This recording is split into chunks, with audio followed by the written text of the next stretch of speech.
Have you ever wondered what it'd be like to have your music land on the Billboard Hot 100 or other music charts? It seems like a pretty lofty goal. Like you would definitely have to have a record label pushing your album in order to ever have it land on a music chart, right? Well, actually that's not true. In fact, in today's video, I'm going to share a ninja hack that could help your next release land on a top-selling music chart without the support of a label. Sound good? Let's get started.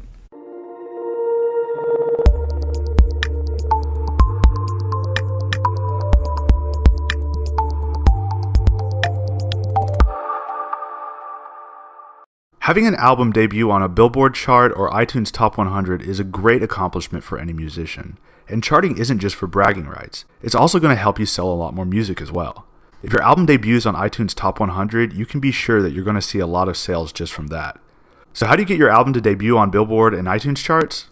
Well, the key is to sell a lot of copies of your album during the first week of its release. Sell a lot during the first week and your album could chart. Once your album charts, that exposure will boost your sales, and if you're lucky, you'll be able to ride that wave of momentum for several weeks or months, selling more and more music along the way. Sounds simple enough in theory, right? Well, of course the key to making this happen is to be able to generate a spike in sales during the first week that will get your album to chart in the first place. You're going to need to do a lot of promotion to get enough sales for charting to even be a possibility.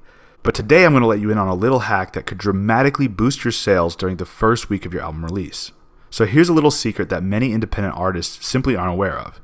When you release your music on iTunes, Amazon, Google Play, and other digital music services, you can actually sell albums before the official release date. This is called a pre-sale or pre-release. When you pre-release your music, you're giving your fans the option to buy the album before the official release date. They're purchasing the album ahead of time, even though they aren't actually getting access to the album until the actual release date. When you pre-release your music on iTunes, you have the option to give your fans what are called instant gratification tracks. These are tracks that are made available to the purchaser as soon as they buy the album, so it gives your fans an incentive to purchase the album before its actual release. When you're offering instant gratification tracks, it's a good idea to make them exclusive tracks that are only available during the pre-release period. That way your fans are getting something special during the pre-release that they won't be able to get later on. Another incentive that you can offer fans is a discount on the album. iTunes will allow you to sell your album at a discounted price during the pre-sale period before the official release date.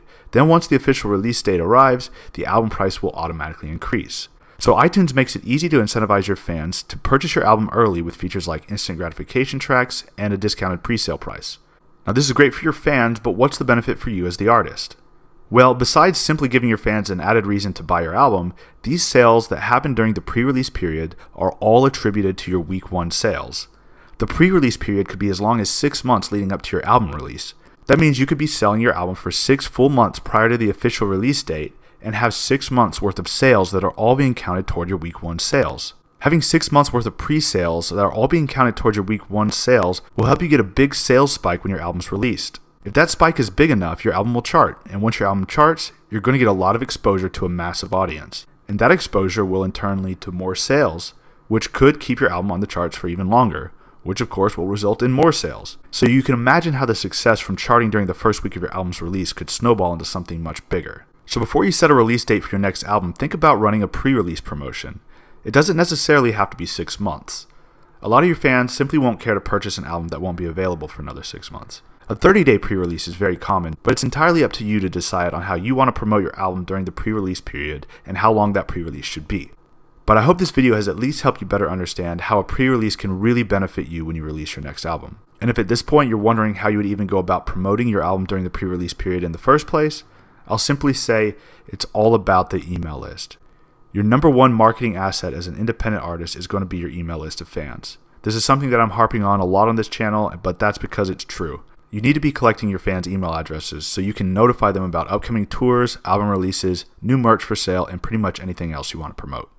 So if you want to learn more about how you can use email marketing to grow your following, sell more music, and potentially have your albums chart when they release, check out the music promotion blueprint in the video description below. Now thanks again for watching this video. I hope it's been helpful. If you have enjoyed it, please give it a thumbs up and comment below. If you'd like to see more videos like this one, please go ahead and subscribe to this channel and tick the little bell icon to be notified as new videos are released. And if you are about to release a new album, be sure to check out this video that I recorded recently to help make sure that you have everything in place before it's time to upload your music to a digital distributor. Thanks again for watching. I'll see you next time.